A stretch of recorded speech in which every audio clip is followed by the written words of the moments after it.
possession second quarter. Gomez de Leon ginagalawan yung depensa but he will miss the layup.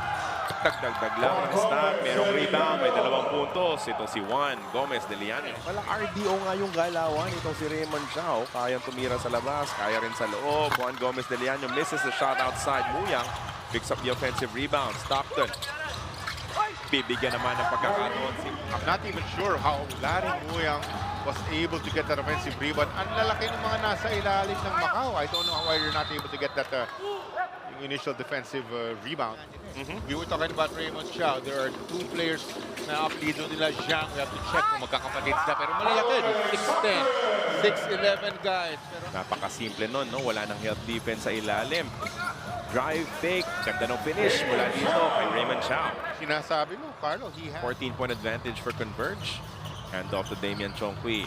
Rejects the screen. Kick to the corner. 3-point shot is good para dito kay Perry.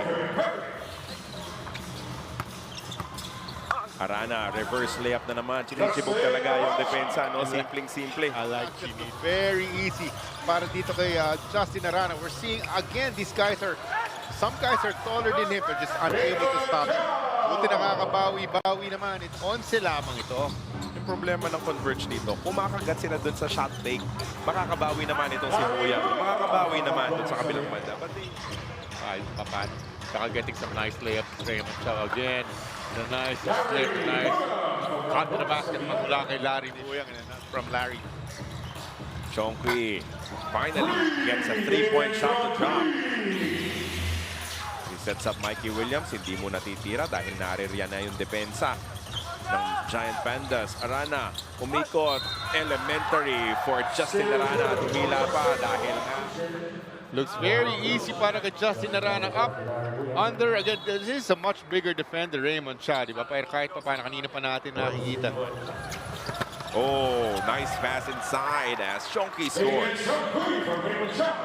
Para sa akin, so far so good. Did not catch it clean. Balik sa kanya. Extra pass kay Garcia. Iikot pa. Arana na naman. Ganda naman ng ball movement na yun, Carla. Really sharing the ball nicely. It's gonna be another form mula dito kay Raymond Chow. Dahil sa kawalan itong si Damian Chongqui. Meanwhile, good pass inside. Arana again. That's a big pass connecting Justin to Justin. Yes. Jalen Hudson babalik na naman kay Arana.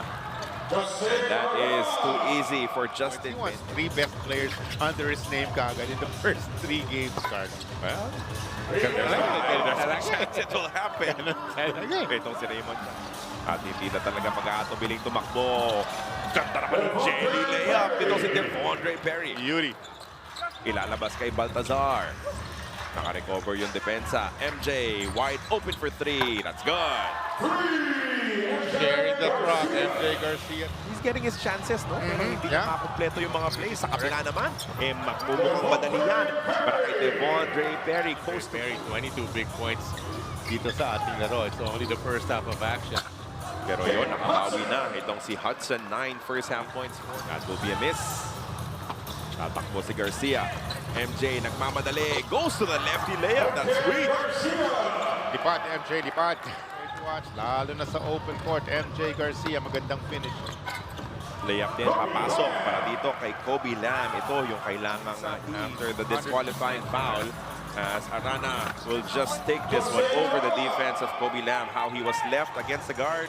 Bit na layup ang pinakawalan nitong si Justin Arana. And that was a nice quick response off of the Kobe Lam attack. Yung mga ganun dati, Nelson, eh, no? Yung mga binibit. Magandang reference. Mga ganun galawan. Jalen Hudson. As we take another look at this layup. Puntusan para dito sa Converge. But there was a response from the Macau Giant Pandas. Pull-up jumper is good for Mikey Williams. Mikey Williams, 6 points in this ball game.